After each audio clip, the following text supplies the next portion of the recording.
안녕하세요. 딸아이 하나를 키우고 있는 30대 여성입니다. 작년까지만 하더라도 남에게 피해 끼치지 않고 나름대로 떳떳하게 잘 살고 있다고 생각했는데 사이코 같은 남편 때문에 제 일상이 산산이 부서져 버렸네요. 말도 안 되는 헛소리를 해대는 남편 때문에 새벽녘까지 잠 못 이루는 날들도 많았어요. 그래도 아이 아빠라서 어떻게든 옆에 붙들어두고 정신 차리게 하려고 했는데 사람이 뭐에 씌인 건지 똥인지 된장인지 분간을 못하더라고요. 그나마 저 하나만 괴롭게 했다면 나는 없는 사람이다 생각하고 아이를 위해서 참고 견뎠을지도 모르겠습니다. 하지만 남편이 하는 짓거리를 보고 있으니 저런 아빠라면 애한테도 차라리 없는 게 낫겠다 싶어서 이혼을 결심했네요. 어려서부터 대학에 들어가기까지 저는 그런대로 풍족한 집안에서 자랐습니다. 어디 드라마에 나오는 재벌집 딸 마냥 기사 딸린 자동차를 타고 학교를 다니고 그런 것은 아니지만 그래도 물질적으로나 정서적으로나 부족함을 느껴본 적은 없어요. 그러다 제가 대학에 들어가고 얼마 지나지 않았을 때 친정어머니가 사고로 세상을 떠나셨고 그때부터 집안이 말 그대로 무너져 내렸습니다. 저희 부모님은 늘 금슬이 좋으셨기 때문에 친정아버지가 친정어머니의 죽음을 쉽게 받아들이지 못하셨거든요. 그래서 친정어머니가 떠나신 이후로 친정아버지는 술에 의지하는 날이 늘어만 갔지요.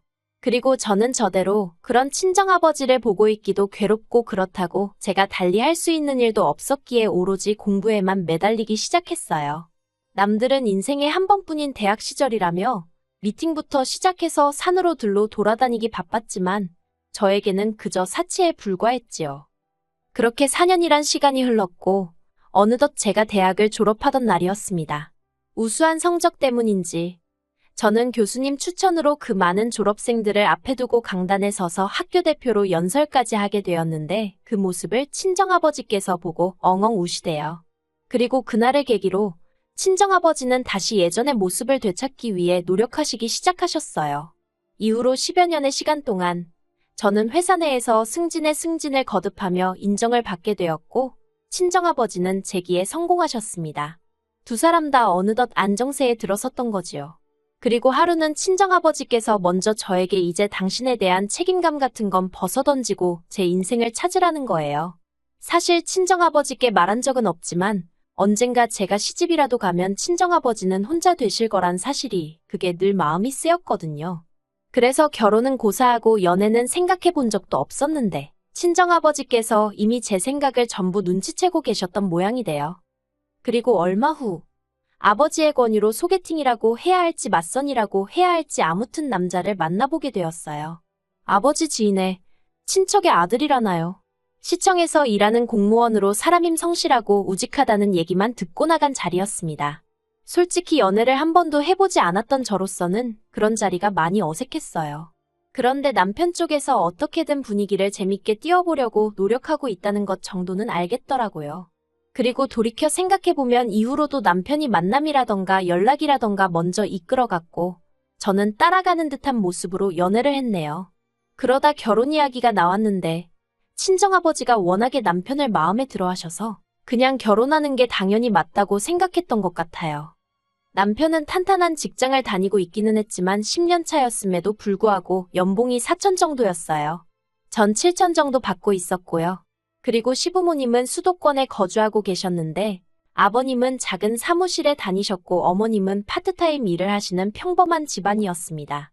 반면에 경제적인 측면만 보자면 저희 친정아버지는 월에 1천 정도는 벌고 계셨어요. 주말에는 친구분들과 골프도 치시고 여행도 다니셨고요. 하지만 여러 가지로 나은 조건에도 불구하고 제게 친정어머니가 안 계시단 이유로 친정아버지는 늘 제가 시부모님에게 미움을 사진 않을지 싫은 소리를 듣진 않을지 걱정을 많이 하셨어요. 그래서 결혼할 때도 한사코 괜찮다는 저를 만류하시고는 30평대 아파트를 해주셨지요. 그렇게 결혼을 하고 한동안은 여러 가지로 안정된 생활을 해나갔어요. 열렬히 사랑해서 한 결혼은 아니었어도 드디어 내 가정이 생겼다는 만족감도 컸고요. 시부모님도 저를 복덩이라 부르며 예뻐해 주셨지요. 하지만 소위 집해온 끝발이라고 해야 하나? 그런 건 얼마 안 가더라고요. 어느샌가부터 저는 친정어머니가 없었으니 집 정도는 해오는 건 당연한 거였고 남편은 장모사랑도 못 받는 불쌍한 사람이 되어 있었거든요. 그뿐만이 아니었습니다. 일적으로나 뭐로 보나 제가 남편보다 훨씬 바쁜 상황이었는데도 어머님은 툭하면 별것도 아닌 이유로 저만 오라가라 하시대요. 남편이 굴러코 하는 김장김치를 좋아하니 와서 배워라. 이모님 오셨으니 와서 인사드려라. 말이 좋아 인사드리는 거지. 와서 이것저것 잔심부름하란 부름이었지요. 그렇다 보니 이러려고 결혼한 건가 싶은 생각에 지치고 우울해지고 차라리 혼자 사는 게 낫지 않을까 하는 생각도 들대요. 그래도 친정아버지가 걱정하실까봐 차마 이혼은 엄두가 나질 않았어요. 그러다 결혼 생활 2년 만에 아이를 갖게 되었습니다. 원래 아이를 가질 생각은 없었는데 그날따라 회식하고 온 남편이 어찌나 달려들던지 도무지 제 힘으로 어떻게 밀어낼 수가 없었거든요. 그런데 그렇게 임신이 되었더라고요.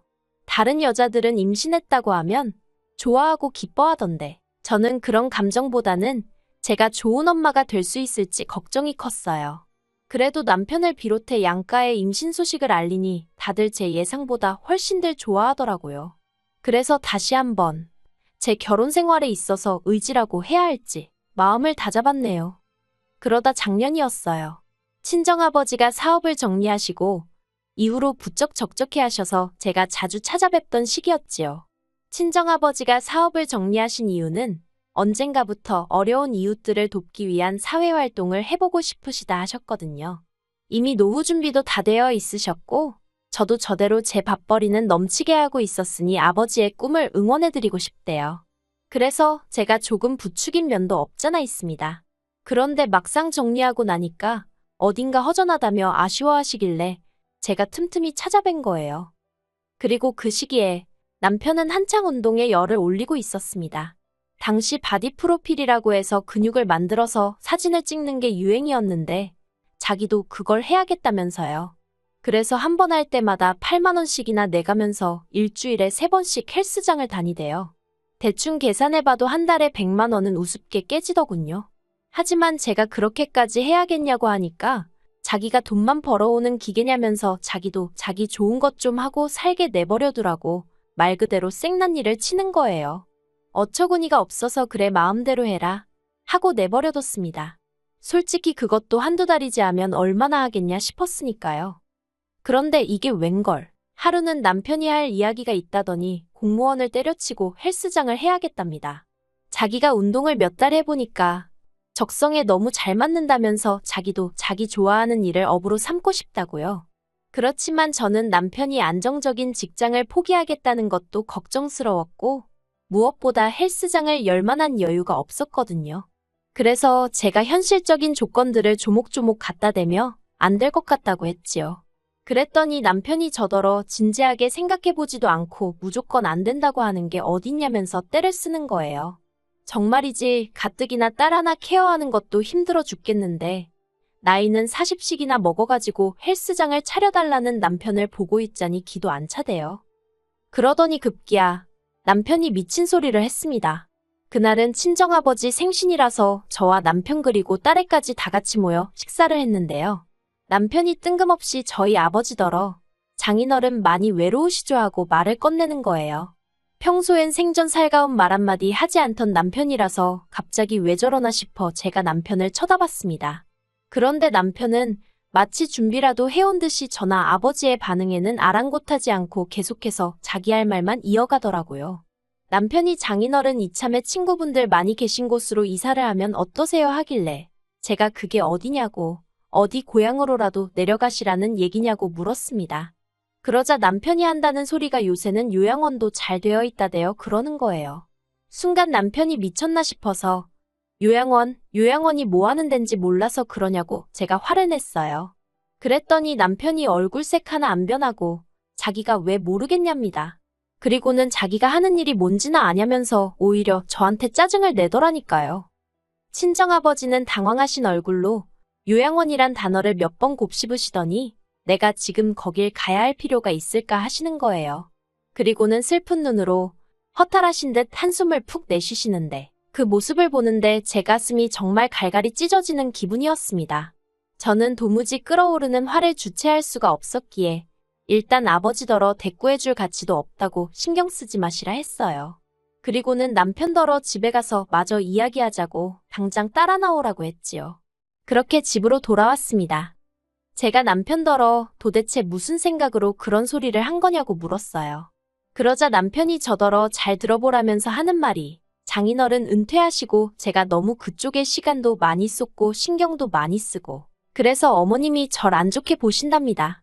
그리고 아무리 제가 그렇게 해도 장인어른은 저 없을 땐 혼자이지 않냐면서 그러니 이참에 장인어른은 요양원에 모시재요. 그러면 요양원에 또래분들 많이 계시니 심심하지도 않으실 거고 제가 자주 들여다보지 않아도 될 거라나요. 그리고 장인어른 집을 팔아서 그걸로 헬스장을 차리면 될 것 같답니다. 자기가 부동산에 알아보니 장인어른 사시는 아파트가 거의 10억 가까이 가더라면서 그거면 번듯한 헬스장을 차릴 수 있고 그렇게 돈 벌어서 요양원비 내드리면 될 거 아니냐대요. 남편은 이 내용을 그동안 혼자 얼마나 이리저리 머리통을 굴려가며 생각을 했던 건지 제 반응은 신경도 안 쓰고 마치 외운 듯이 줄줄줄 읊어대더라고요. 그리고 그런 남편의 모습에 저는 정이 떨어지는 정도가 아니라 당장 어떻게 해버리고 싶을 정도로 치가 떨렸습니다. 제가 왜 우리 아빠 집을 팔아서 당신 헬스장을 차리냐고 미쳤냐고 소리를 질렀어요. 그랬더니 남편이 답답하다는 듯이 어차피 장인어른 돌아가시면 그 아파트 우리 거 되는 건데 뭐가 문제냐입니다. 양팔은 물론이고 등줄기에까지 소름이 끼쳤고 저는 남편더러 그런 생각을 하고 사는지 꿈에도 몰랐다고 당신 같은 인간하고 한 이불 덮고 산 내가 미친 X라며 더는 상종도 하기 싫으니 당장 내 집에서 나가라고 했어요. 어차피 집은 친정아버지가 해주셨고 제 단독명이었으니까요. 그리고 다행히 저는 남편이 못 나간다 안 나간다 버틸까봐 걱정했는데 남편은 남편대로 애 앞에서 제가 자기한테 말을 막 했다며 자기도 더는 안 참는다는 헛소리를 짓거리더니 짐을 챙겨 나가더라고요. 그리고 이튿날 다시 생각해보고 말고 할 것도 없었어요. 바로 친정으로 향해서 친정아버지께 저희 집에 들어오시라 했습니다. 생각해보니 아버지 혼자시고 저도 이제 딸이랑 단둘인데 뭐하러 따로 사느냐고 이제부터 한 집에 같이 살자고 했지요. 그러자 아버지는 사위가 싫어하지 않겠냐며 씁쓸해하셨고 제가 그런 인간 신경 쓸 필요도 없다고 했어요. 남편이랑 이혼할 생각이란 말과 함께요. 아버지는 이혼은 절대 안 된다고 펄쩍 뛰셨습니다. 다늙은 당신 때문에 딸이 이혼을 한다니 당신은 그 꼴은 못 본다나요. 하지만 저는 그런 아버지께 아버지 때문이 아니라 내 행복을 위해서 헤어지기로 한 거라고 그러니 그런 말씀은 마시라고 했어요. 그렇게 아버지 짐을 드리고 동시에 남편 짐은 죄다 끄집어서 아파트 복도에 내놓고 있는데 그때였습니다.